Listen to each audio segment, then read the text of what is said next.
오늘은 저기 그 허리 통증에 대해서 얘기 좀 해보려고 하는데 네. 허리 중요하죠. 네. 흔히 어르신들이 많이 이제 허리 쪽에 좀 퇴행성 질환이 증가하면서 나타나는 척추관 협착증에 대해서 얘기를 좀 해볼까 해요. 네. 그래서 오늘 준비한 건 65세 남자 환자분으로 이제 굉장히 활동이 잘 활동이에요. 네.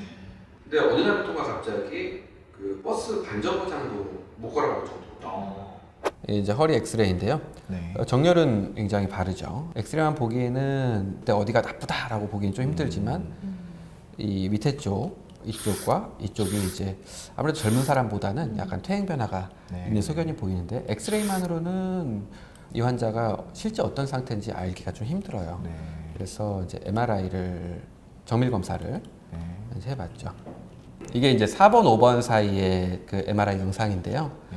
이 하얀 거는 지금 척수액이에요. 네. 원래는 이제 동그랗게 그 머리에서 내려오는 신경이 다발 이뤄서 경막이라는 구조물에 쌓여서 쭉 내려오게 되는데요. 이 환자 같은 경우에는 주변에서 다 눌리면서 굉장히 삼각형 모양으로 네. 신경이 이렇게 눌리고 있는 네. 네. 소견이 관찰되고 이게 이제 신경이 나가는 길인데요. 네. 이 신경 나가는 길이 굉장히 좁아, 특히 왼쪽이 좁아져 있어가지고 네. 걸을 때마다 이제 눌리면서 신경이 눌리면서 음. 이제 간헐적인 파행이 생겼던 네. 환자분이에요. 원래는 이런 환자를 예전에는 크게 수술을 했어요. 네.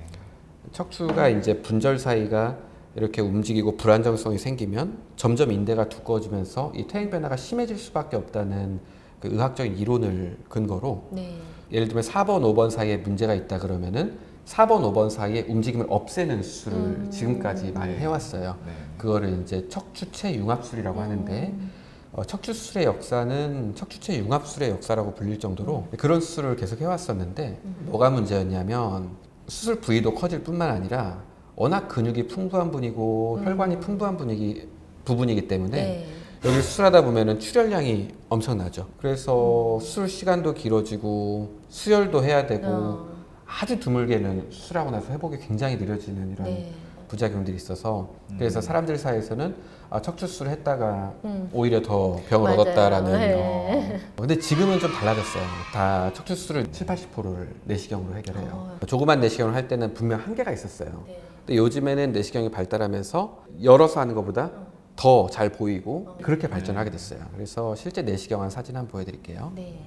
이게 이제 내시경 사진입니다. 네. 이거는 척추체를 지금 보고 있는 거예요. 뒤쪽에 척추 후궁을 보고 있는 건데 이 내시경으로 하기 전에 척추술은 현미경으로 했어요. 네. 현미경은 5배에서 10배 사이 정도 확대해서 네. 보이거든요.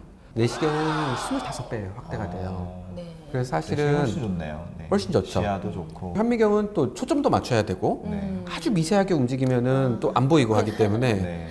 시야의 한계도 있고 네. 예를 들면 저쪽을 수술해야 되면 현미경을 이렇게 바꿔야 되는데 이게 다시 들어가는 각도가 있기 때문에 시야의 한계가 네. 있는 거예요. 근데 내시경은 들어가서 자기 맘대로 이제 이걸 돌릴 수가 있기 때문에 아주 조그마한 창상을 가지고 거의 척추 한 레벨을 모든 곳을 볼 수 있다는 게 장점이에요. 네. 그래서 이 환자는 병변 부위를 확인을 하고 이거는 이제 그 척추 후궁을 약간 이제 갈아내는 네. 장면이에요. 연필 끝에 토비가 달린 것처럼 생겼네요. 전문용어로 버라고 하는데 네. 버. 네네. 네. 한쪽이 이렇게 막혀 있습니다.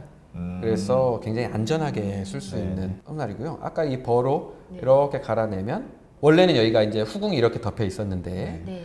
이 버로 이만큼을 이제 감압을 해낸 거예요. 네. 그래서 톱날로 이렇게 돌리면서 갈아내는 건가요? 그렇죠. 여기는 황색 인대인데 여기를 이제 건드리지 않고 뼈만 이렇게 감압할 수 있게 아주 네. 굉장히 간단해요. 그래서 금방 됩니다. 제거한 뼈는 어떻게 빼요?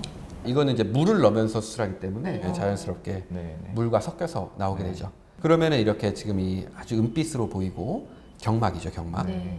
경막이고 척수 신경이고 이 황색 인대를 뜯어내면 이게 이제 보이기 시작하는 거예요. 근데 이제 우리가 여기서 보이다시피 시야가 너무 좋죠. 투명하고 좋아요. 좋은 것 네. 같아요. 기계가 좋은 건가요? 아닙니다. 아니, 그렇진 아. 않죠. 그 기계가 좋다기보다는 네네. 그렇죠. 이제 내시경이 발전을 했으니까 예전에는 이렇게까지 잘 선명하게 안 보였는데 네네. 지금 이제 저희 병원에 있는 내시경은 워낙 선명하게 보이기 때문에 기계가 좋다는 이야기네요. 네. 네. 아, 그럴 수도 있죠. 여기서 왜 다른 처치가 필요치 않냐면 후관절을 전혀 건드리지 않고도 충분한 감압을 할 수 있기 때문에 이 환자는 융합술을 할 필요가 없는 거예요. 이걸로 충분한 수술이 됐다고 생각해요. 수술은 저걸로 끝내면 이렇게 좋을 것 끝내면 같고. 따로 뭐 막아주거나 그런 거 없이 끝나는 건가요? 아, 그렇죠. 끝나죠. 혹시 모르게 여기다 이제 드레인을 넣고 나와서 드레인은 네. 다음 날 제거하고 이 환자는 바로 다음 날부터 보행하는데 근데 환자가 느끼는 통증은 근육통이에요. 실제로 뭐 이렇게 뼈가 어떻게 됐나를 통증을 느끼는 게 아니고 근육을 다 해치고 수술했기 때문에 환자가 통증이 너무 심한 거거든요. 네. 근데 이 환자는 근육을 해치지 않고 그냥 작은 구멍으로 했기 때문에 다음날 뭐 통증은 거의 없는데요? 이런 식의 그러니까 척추 수술이 굉장히 이제 신기원이죠. 정말 많이 발전했다고 할 수 있고 물론 이제 한계는 존재합니다. 뭐 내시경으로 다 되는 건 아니고 네, 네. 이제 궁극적으로 꼭 유압술이 필요한 사람은 이제 또 고시적인 유압술을 해야 되겠지만 저는 네. 이제 내시경만으로 모두 다 됩니다 이런 건 아니지만 네. 뭐 척추 내시경 자체도 굉장히 장점을 갖고 있고 전문가한테 받으면은 아주 환자 맞춤형으로 진단이 잘 되고 치료가 적절히 선택됐을 때는 굉장히 좋은 효과를 얻을 수 있기 때문에 한 번쯤은 이런 것도 한번 그 전문의하고 상의해서 치료 방법을 결정하는 것이 좋을 것 같아요. 네.